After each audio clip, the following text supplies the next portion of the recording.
All right, let's talk about something that can feel, well, impossible. You have to take this amazing, complicated piece of art and somehow turn it into a killer essay. It kind of feels like you're trying to describe a symphony to someone using only hand gestures, right? But I promise, there's a way through it, and you are absolutely gonna nail it. I know the feeling. You're staring at that blank page, the cursor is blinking, just mocking you. You've got this famous painting to write about, but your brain is just static. Where do you even start? Well, that feeling of being completely and totally stuck, we're going to get rid of that, starting right now. So here's the thing. There's a secret weapon for this stuff. I'm serious.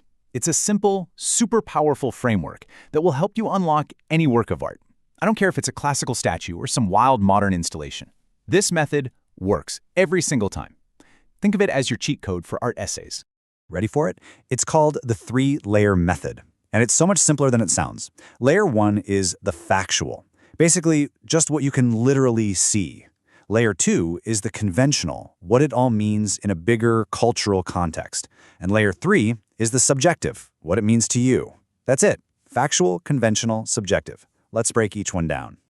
Okay, let's jump in with layer 1, just the facts. Seriously, this is the easiest part.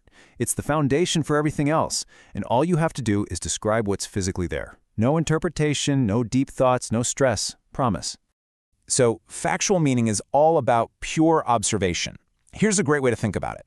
Imagine you're on the phone describing the art to a friend who can't see it. You just list what's there, right? The shapes, the colors, the people, the objects. That's all this is. We're not digging for meaning yet. We're just listing the ingredients.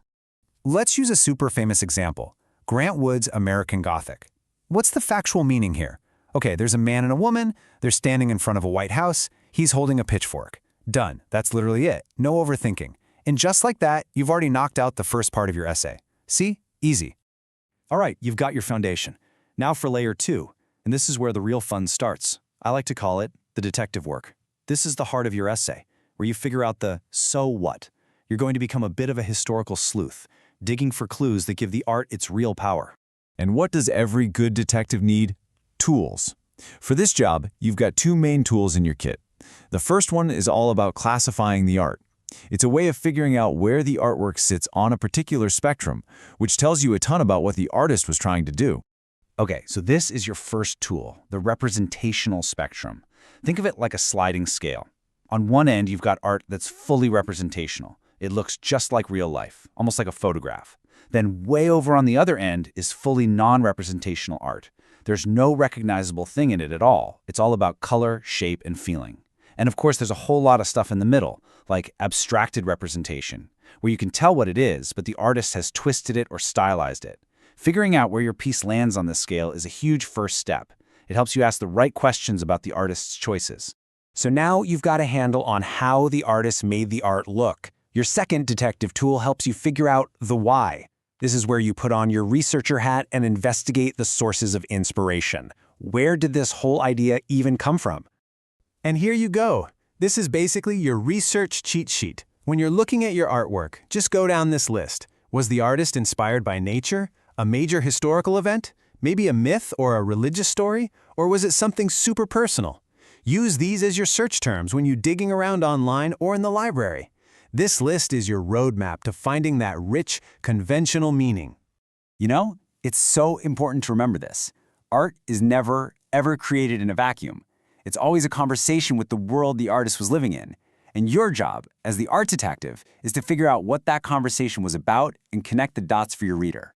Okay, we've done the objective facts, we've done the cultural detective work, and now for the final and maybe most important layer. This is where we bring in the most unique tool you have. You. It's time for your voice, your perspective to enter the picture.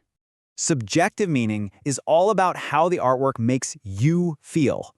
What does it remind you of? What emotions pop up when you look at it? And let me be clear, your personal response is 100% valid. In fact, it's a huge part of what makes art so powerful. The only trick is that in your essay, you have to be clear that this is your take, distinguishing it from the factual stuff and the conventional historical meaning.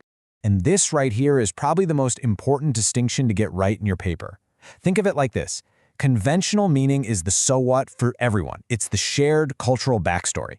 Subjective meaning, on the other hand, is the what does it mean to me? It's your personal connection. A truly great art essay doesn't just pick one, it weaves both of them together. Okay, so all this theory is great, right? But let's really put it to the test. Let's take our three-layer method and apply it to a true heavyweight, one of the most famous and difficult paintings out there, Picasso's Guernica. So, let's run Guernica through the system. Layer 1, factual. It's a huge painting, it's black and white, and it's filled with all these fragmented screaming figures. A horse, a bull, a woman crying, just the facts. Layer 2, conventional. Okay, we do our research. Turns out it's Picasso's response to the horrific bombing of a town during the Spanish Civil War. The black and white feels like a newspaper photo, and all the figures symbolize the absolute terror of war. That's our detective work. And finally, layer 3, subjective.